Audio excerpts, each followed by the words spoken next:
어제는 그 안디옥 교회 이야기를 나누는데요. 오늘은 안디옥 교회에서 파송을 받아 그 이방 땅에 복음을 전했던 그 사도 바울과 그 바나바의 이야기를 연장선에서 한번 나눠보려고 합니다.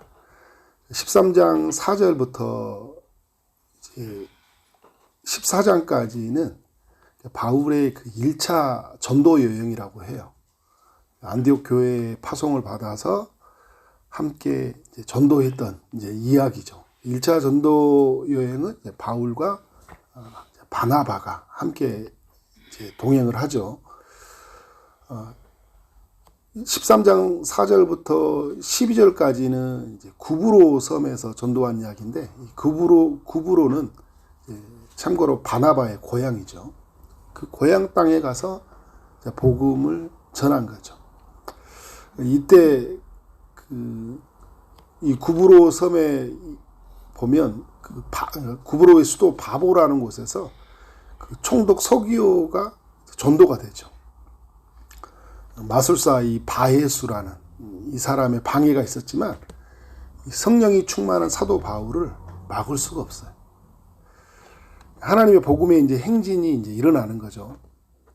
13절부터 52절까지는 구브로를 떠나서 비시디아 안디옥에서 복음을 전하는 이야기예요. 바울의 긴 설교가 있죠. 바울이 주도적으로 사역을 하고 있다는 것이 드러나요.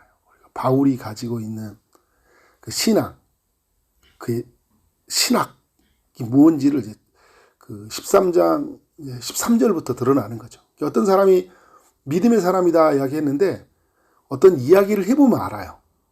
이 사람이 뭘 믿고 있는지, 무엇에 근거하는지.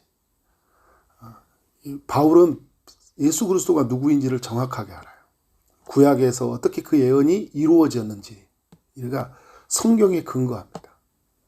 예수 그리스도를 복음으로 완전히 해석한 거예요. 그게 13장 13절부터 그 내용이죠. 말씀을 전하니까 말씀을 듣던 이들이요, 하나님을 찬송해요. 영생을 주시기로 작정한 사람들은 다 믿었다. 그리고 48절에 보면 주의 말씀이 그 지방에 두루 퍼졌다고 이야기를 해요. 그런데 여러분, 이 말씀을 전하는 현장에 항상 방해가 있죠. 누가 이렇게 방해를 많이 합니까? 유대인들이. 디아스포라 유대인들이 흩어져 있잖아요. 유대 땅만 사는 게 아니라 지금 그 비시디아 안디옥에도 살고 있고 각 지역에 다 살고 있어요. 거기서 이제 해당을 짓고 그들은 나름대로 자기 그 유대 신앙을 지키고 살아가잖아요. 근데 복음 들고 나오는 예수 믿는 사람들을 굉장히 못마땅히 여겨요. 여러분 그 영화 주유소 습격 사건 아시죠? 유호성이라는 사람이 나는 한 놈만 죽여 막 그렇게 하잖아요. 이 사람들은 예수 믿는 사람들만 공격을 해요. 되게 힘든 일이죠. 작정하고 달려들어서 핍박을 하니까. 그래서 여기서 쫓겨납니다. 비시디아 안디옥에서. 이게 13장의 이야기인데, 오늘 이제 읽었던 14장은 그 쫓겨난 바울과 바나바가 그 이고니온에서 전도하는 이야기로 시작이 돼요. 비시디아 안디옥에서 한 약 80km 정도 떨어진 곳인데, 오늘 14장 1절에 보니까 어디에서 전도를 하죠? 두 사도가 유대인의 해당에 들어갔다. 그러니까 바울과 바나바도 그렇고 믿음의 사람들의 여정을 보면요, 굉장히 담대한 거예요. 우리 전도하면 좀 약간 만만한 사람한테 가잖아요. 아이들한테 전도하면 조금 마음이 편하잖아요. 어떤 예를 들어서 점치는 집에 들어간다. 그럼 아니면 딱 문 앞에 봤더니 이단이야. 그러면 여러분 어떻게 해요? 조용히 이제 등을 돌리고 다른 데로 가잖아요. 유대인이 해당에 들어간다는 것은 굉장히 어려운 일이에요. 보통 똑똑한 사람들이 아니잖아요. 그냥 들어갑니다. 그냥 유대인의 해당에 들어가 말하니 그러잖아요. 멈춤이 없어요. 들어갑니다. 말합니다. 어떤 일이 일어납니까? 유대와 헬라의 허다한 무리가 맺더라. 믿는 일이 일어나는 거예요. 말씀을 전하니까 믿는 역사가 일어나는 거예요. 근데 여러분, 이곳에서 어떤 사람들이 있어요? 또 방해가 있죠. 유대인들의 방해가 있는 거예요. 2절에 보니까 유대인들이 이방인들의 마음을 선동했다. 그래서 형제들에게 악감을 품게 했다. 그러니까 바울과 바나바에 대해서 악감을 품게 했고 예수 믿는 사람들에 대해서 악감을 품게 한 거죠. 그래서 믿지 못하도록 하는 거죠. 근데 여러분, 3절의 은혜가 되는 게 뭐냐면 두 사도가요, 오래 있어요. 방해가 있으면 우리가 사실 우리도 복음을 전하다 보면 힘들어요. 나를 방해하잖아요. 힘들어요. 말씀을 저도 이렇게 전하다가 우리 믿는 사람들도 말씀을 잘 안 들으려고 하잖아요. 막 지겨워하고 그러면 빨리 끝내고 싶어요. 이게 더 전하기가 힘들어요. 근데 바울이 어떻게 합니까? 두 사도가 오래 있어. 믿기로 작정한 사람들이 누가 있을까? 그죠? 오래 있어. 근데 뭘 하고 있어요? 주를 힘입어서. 주님을 힘입어가지고. 내 힘으로, 내 의지로, 열받으니까, 오기로, 이렇게 하는 게 아니라 어떻게? 주를 힘입어서. 담대히 말하니라. 그러잖아요. 담대히 말하니. 주께서 그들의 손으로 표적과 기사를 행하게 하여 주사 자기 은혜의 말씀을 증언하게 하신 거예요. 누가 하신 거예요? 하나님이 하신 거잖아요. 근데 이 하나님이 하신 일들을 보면 항상 두 가지 반응이 나타나요. 주님을 따르는 사람들이 있고요. 그리고 주님을 배척하는 사람들이에요. 그래서 4절이 나오잖아요. 시내의 무리가 나뉘었다. 유대인을 따르는 자도 있고 두 사도를 따르는 자도 있더라. 그러니까 항상 말씀은 이런 반응이 일어난 것 같아요. 왜냐하면 여러분, 우리 빛으로 부름을 받았잖아요. 그러니까 빛이 어두운 세상에 임하면 두 가지 반응이 일어나는 거죠. 빛을 맞이하는 사람이 있고 빛을 거부하는 사람이 일어나는 거예요. 당연한 거예요, 여러분. 그런데 우리가 해야 되는 일이 뭐예요? 복음은 씨앗과 같기 때문에 어떻게 해요? 뿌려야 돼요. 심어야 돼요. 그러면 어떻게 해요? 생명이기 때문에 살아나요. 그래서 우리가 전해주는 거예요. 어두운 세상에 빛이 임하도록. 그래서 그것이 어떻게 그 사람들한테 복음의 열매를 맺혀가는 거예요. 근데 이렇게 되는 상황을 보면 그 방해가 굉장히 극심하죠. 그러니까 이방인과 유대인과 그 관리들이 두 사도를 모욕하고 돌로 치려고 달려드니까 그들이 알고 도망하여 루가오니아의 두 성 루스드라와 더베와 그 근방으로 갔다. 이동할 수밖에 없는 거죠. 그래서 여러분, 이것은 하나님이 옮겨가게 하신 거예요. 옮겨가게 하신 거예요. 더 이상 할 수가 없으니까 어떻게 하는 거예요? 가는 거잖아요. 내가 그만하고 싶어서 가는 게 아니라 하나님이 옮겨가게 하신 거예요. 그리고 교회 사역은 이렇게 하는 거예요. 하나님이 바람을 불어요. 하지 못하도록 막으셔요. 나 하기 싫어서 안 할래. 나 이 사람한테 복음 전한 거 끝낼 거야. 나 그 사람한테 나 포기했어. 그게 여러분, 그게 아니에요. 하나님의 사람들은. 우리는 계속 전하는 거예요. 오래 있어서 담대하게 주를 힘입어서 주님의 손이 내 안에서 일하시도록. 그러면 어떻게 하나님이 옮겨가시고 바람을 부셔요. 그런데 중요한 게 뭐예요? 7절에 거기서도 복음을 전하니라. 그러니까 옮겨가면 이제 사역 끝나서 그런 게 아니라 어떻게 한 거예요? 거기서 하나님의 말씀을 전하는 거예요. 거기서. 그래서 14장 8절부터는 루스드라에 옮겨서 복음을 전하는 거죠. 근데 여기에서 어떤 일이 일어납니까? 8절에 보니까 발을 쓰지 못한 사람이 있는데 이 사람은 나면서부터 걷지 못한 사람이다. 그러니까 사도행전 3장처럼 성전 미문에 앉아있는 사람처럼 여기서도 지금 어떤 일이 있어요? 루스드라에서 나면서부터 걷지 못하는 사람이 있어요. 여러분, 사도행전 3장에서 그 낫지 못한 사람이 회심을 함으로 말미암아 이후에 5,000명이 돌아오는 일이 일어났어요. 초대교회 엄청난 부흥의 역사가 일어난 거죠. 근데 하나님이 이 사람을 통해 어떤 일을 이루실까요? 이방 땅, 이 루스드라 땅에 복음의 역사를 일으키기 위해서. 근데 여러분, 치유가 일어나거든요. 바울이 이제 그 사람의 구원받는 믿음 있는 걸 보고 10절에 내 발로 바로 일어서라 명령하니까 그 사람이 일어나 걷잖아요. 근데 이게 이 치유가 일어날 때 두 가지의 반응이죠. 이 기적이 일어났을 때, 치유가 일어났을 때 사람들이 이 기적을 통해 믿음을 불러일으켜요. 하나님 살아있구나. 하나님 일하시구나. 근데 부작용이 있어요. 기적을 일으킨 사람을 숭배한다라는 거예요. 여러분 교회도 마찬가지예요. 교회가 은사가 많이 드러나잖아요. 많이 드러나면 사람들이 그 교회를 많이 찾아요. 붕이 일어나요. 부작용이 있어요. 은사를 일으키는 사람들에게 주목해요.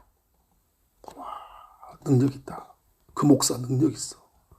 아프지? 암 걸렸지? 그 목사한테 기도 받아봐. 누구에게 주목하는 거예요? 그 사람. 근데 누구를 못 봐요? 하나님을 못 보는 거예요. 근데 그때 그 지역에 헤르메스, 그 다음에 제우스 이런 신들이 있잖아요. 많이 들어봤죠? 그게 그들한테 강림했다 생각한 거예요. 결국은 왔구나. 우리가 신한테 그렇게 날마다 바치고 했더니 결국 왔는데 이게 바울과 바나바가 제우스와 헤르메스로 생각하는 거예요. 네, 사람들은요 이렇게 나를 열광해 주잖아요. 그럼 은근히 누려요. 목사님 능력 있습니다. 그러면 바로 어떻게 해야 돼요? 나는 아닙니다. 주님이 하게 하셨습니다. 그러잖아요. 주의 손이 우리와 함께 하셨다. 3절에 말한 것처럼 이건 주님이 자기 은혜를 증언하게 하신 거다. 이렇게 빨리 하나님께 영광을 돌려야 되는데 어떻게 해요? 그래, 내가 할만하니까. 내가 능력이 있으니까. 내가 사도니까. 내가 훈련 받았으니까. 어떻게 해요? 그 영광을 가르치고 싶은 마음이 있다라는 거예요. 나는 제우스입니다. 헤르메스입니다. 라고 말을 하지 않지만 뭐 어떤 마음이 있어요? 나는 그래도 꽤 괜찮은 사람입니다. 라고 말하고 싶은 마음이 있다라는 거예요. 여러분 사도 바울이 어떻게 합니까? 두 사도가 14절에 보니까 옷을 찢고 무리 가운데 뛰어 들어가서 소리를 지르는 거예요. 15절에 여러분이 어찌하여 이런 일을 하느냐라는 거예요. 자기에게 오는 시선을 막는 거예요. 내가 아니라는 거예요. 당신을 구원할 수 있는 이들은. 나는 여러분과 같은 성정을 가진 사람이야. 나도 당신들 같은 똑같은 사람이야. 난 똑같은 사람이야. 그러잖아요. 내가 이 일을 했던 건 뭐예요? 만물을 지으신, 천지와 바다 만물을 지으신 살아계신 하나님께로 돌아오게 하게 합니다. 나는 하나님이 그것을 위해서 나를 쓰신 것 뿐이에요. 당신들 누구에게 돌아오라는 거예요? 하나님께로 돌아오라는 거예요. 여러분, 그러니까 모든 시선을 어떻게 누구에게로 향하고 있어요? 하나님께로 향하고 있잖아요. 우리 교회는 하나님의 사람들은 어떻게 살아가야 돼요? 모든 시선을 하나님께로 향하게 해줘야 돼요. 내가 한 게 아닙니다. 주님이 하셨어요. 주님이 나를 보내신 거예요. 나의 나된 것은 주님의 은혜입니다. 항상 이 마음으로 써야 돼요. 근데 여러분, 이렇게 복음을 신실하게 전하는 바울과 바나바, 어떤 일이 일어납니까? 큰 시련이 찾아와요. 19절에 이렇게 보니까 바울이 어떤 일입니까? 이제 유대인들이 안디옥과 이고니온에 와서 어떻게 이제 바울을 전하는 와서 무리를 충동해 가지고 어떻게 해요? 바울을 돌로 칩니다. 얼마나 세게 쳤는지, 많이 쳤는지, 많은 돌을 던졌는지 죽은 줄로 알았대요. 진짜 많이 맞은 거예요. 그래서 어떻게 시내로 버린 거예요. 시내로. 근데 어떻게 합니까? 바울은 죽었습니까? 안 죽었습니까? 20절에 봅니까? 제자들이 둘러섰을 때 바울이 일어나는 거예요. 일어난 거예요. 나 안 죽었다 그런 거잖아요. 제자들 앞에 나 안 죽었어. 그럼 이제 좀 쉬어야 될 거 아니에요. 어디로 갑니까 이제? 들어가 이튿날 바나바에게 더베로 가는 거죠. 그 옆에 있는 더베로 가가지고 복음을 그 성에 전하여 많은 사람을 제자로 삼았다 이야기해요. 복음의 여정이 멈추지 않아요. 왜? 나는 복음 전하는 사람으로 부르심을 받았기 때문에. 여기서 충분히 보상받고 싶은 게 있잖아요. 나 전도했는데 쉬고 싶어. 위로받고 싶을 때 있잖아요. 근데 바울의 삶은 뭐예요? 나 이렇기 위해서 파송받은 사람이야. 나 이러기 위해서 구원받은 사람이야. 이 생각을 놓치질 않아요.